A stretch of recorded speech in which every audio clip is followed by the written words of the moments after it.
ಮಾರ್ಕೆಟಲ್ಲಿ ತುಂಬ demanded vehicle ಆಗಿರೋದು ಅದು ಸ್ವಿಫ್ಟ್ ಆಗಿರುತ್ತೆ. ನಿಮಗೆ ಗಾಡಿ ಪರ್ಚೇಸ್ ಮಾಡಿ ರೀಸೇಲ್ ವ್ಯಾಲ್ಯೂಗೆ ಹೋಗ್ತೀರಾ, ಅದ್ರ ಮೇಲೂ ಬೆಸ್ಟ್ ಪ್ರೈಸ್ ಸಿಗುತ್ತೆ ಅಂತ ಹೇಳ್ಬೋದು. ಈ ಗಾಡಿ ಹಿಸ್ಟ್ರಿ ಹೇಳ್ಬೇಕಂದ್ರೆ 4th ಜನರೇಷನ್. ಇವಾಗ ನಾವು ಹೊಸ ಗಾಡಿ ತೊಗೊಳ್ಬೇಕಂದ್ರೆ 4th ಜನರೇಷನ್ ರನ್ನಿಂಗ್ ಇರೋದು. ಆ್ಯಂಡ್ ಫಸ್ಟ್ ಜನರೇಷನ್ ಬಂದುಬಿಟ್ಟು 2005ರಿಂದ 2011, 2011ರಿಂದ 2017 ಸೆಕೆಂಡ್ ಜನರೇಷನ್ ಆಗಿರುತ್ತೆ. 17ರಿಂದ 22ವರೆಗೆ 3rd ಜನರೇಷನ್ ವೆಹಿಕಲ್ ನೋಡೋಕ್ಕೆ ಸಿಗುತ್ತೆ ನಿಮಗೆ. ಆ್ಯಂಡ್ 22ರಿಂದ ಅಥವಾ 23ರಿಂದ ಇವಾಗೇನು ಲೇಟೆಸ್ಟ್ ನೋಡ್ತಿರಲ್ಲ ಆಪಲ್ ಶೇಪು ಅಥವಾ ಏನು ನೋಡ್ತಿರಲ್ವ ಅದು 4th ಜನರೇಷನ್ ಆಗಿದೆ. ಅದು ಲೇಟೆಸ್ಟ್ ಶೇಪ್ ಆಗಿರುತ್ತೆ. ಆ್ಯಂಡ್ ಏನಕ್ಕೆ ನಾವು ಸ್ವಿಫ್ಟ್ ತೊಗೊಳ್ಬೇಕು ಅಂತ ಅಂದರೆ ಕನ್ವೀನಿಯೆಂಟ್ ಆಗಿರುತ್ತೆ. ಇಂಜಿನ್ ವೈಸ್ ಹೋಗ್ತಿದ್ರೆ ಆರಾಮಾಗಿ ಮೈಲೇಜ್ ಕೂಡ ಬರುತ್ತೆ. ಆ್ಯಂಡ್ ಕಂಫರ್ಟ್ ವೈಸ್ ನೋಡ್ತಿದ್ರೆ ಆರಾಮಾಗಿ ಕಂಫರ್ಟ್ ಕೂಡ ಬರುತ್ತೆ ಅಂತ ಹೇಳ್ಬೋದು.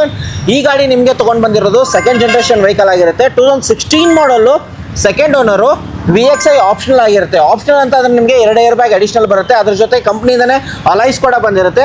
ನಿಮಗೆ AC, power steering, power windows and automatic mirror closer ಬರುತ್ತೆ. ಆ್ಯಂಡ್ ಎಲ್ಲೂ ನಿಮಗೆ ಡೆಂಟು ಸ್ಕ್ರಾಚು ಬರೋದಿಲ್ಲ. 75,000 ಓಡಿರೋ ವೆಹಿಕಲ್ಲು. ಆ್ಯಂಡ್ ಈ ಗಾಡಿ ನಿಮಗೆ ಆಫ್ ಮಾಡಬೇಕಂತಂದರೆ ಕೆಳಗಡೆ ಕೊಟ್ಟರೆ ನಮಗೆ ಕಾಲ್ ಮಾಡ್ಬೋದು. ಆ್ಯಂಡ್ 5,25,000 ಸ್ಲೈಟ್ಲಿ ನೆಗೋಷಿಯಬಲ್ ಕೂಡ ಆಗುತ್ತೆ. ಮತ್ತೊಂದು ಸರ್ತಿ ಹೇಳ್ತೀನಿ ಡೀಟೇಲು. 2016 ಸೆಕೆಂಡ್ ಓನರು, 75,000 ಓಡಿದೆ. VXI optional, petrol variant, 5,25,000 slightly negotiable.